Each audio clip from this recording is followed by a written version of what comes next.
Greetings, beloved. I am Bishop Andy C. Luter, and I'd like to welcome you to my Cell Group Ministry video lecture. It is the purpose of this video to stimulate discussion and a verbal exchange on a variety of topics. Today's video is the second of two videos that I have produced on the topic of relationships. This is a continuation of the first video, and I pray that it proves to be as productive as the first. Again, my format is to have you watch and listen to this video for approximately 8 to 10 minutes, after which you will retire into your discussion session. I also want to thank your host who is moderating this session. So, like before, get comfortable and let's continue our talk on how personal relationships impact our lives. In the first portion of this lesson, we talked about the first of three types of love that should lie at the core and operate at the center of relationships. The first love type was eros, and it is the foundation of what we recognize as romantic love.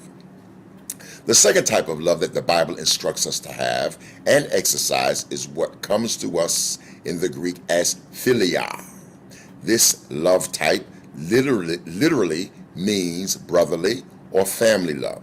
If you look closely at the word, you will see that it's part of the English word Philadelphia, which means the city of brotherly love.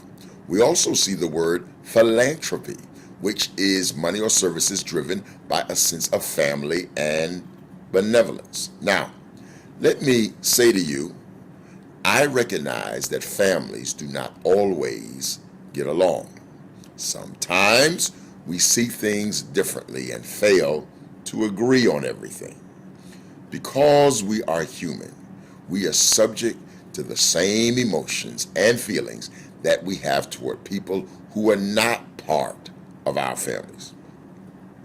I am familiar with stories of family members who have not spoken to each other in years. Unfortunately, far too often money and materialism lies at the basis for such division and strife. But let me encourage all of you watching this video by reminding you that we can choose the people we marry, but we do not choose our family.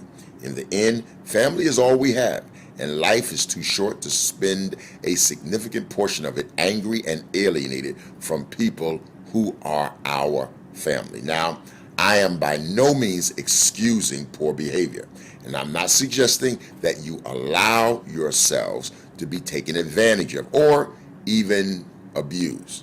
But friends, I am encouraging you to do all that you can do to maintain peace and solidarity with your family, both nuclear and extended. When I was growing up, my father had a rule: what goes on in this house stays in this house. His second rule was that I was not to allow anybody to mess with my family outside the house. Now, to my father, it did not matter much how we might fuss and fight behind closed doors, but when we appeared in public, he expected us to be together. On that same note, the people who are sharing this video with you and other members of our congregation are members of your spiritual family. That same rule applies to your personal family, applies to your spiritual family. It is for this reason that I encourage you to be loving, caring, compassionate, and thoughtful when it comes to how you treat and relate to others who are members of your church family. That, friends, brings me to my final point in this lecture and lesson, and that is the type of love that is built on agape. Agape is the highest and the purest of all the love types that we have been discussing, because it is the love that is closest to God and has its origin with God. Agape is godly or spiritual love. It is this type of specific love that was being expressed when John the Evangelist recorded in the 3rd chapter of his gospel, that God so loved, the Greek word here is agape, the world, that he gave his only begotten son. The character of agape is that it is the kind of love that drove God to sacrifice his own son on our behalf. It is this kind of love that constitutes the format of our relationship with God. God does not look for our romantic or fraternal love. That is reserved for our activities with each other. But rather, God is looking for us to reach for a more profound love that has greater depth than eros or philia. The word teaches us, no greater love hath man to lay down his life.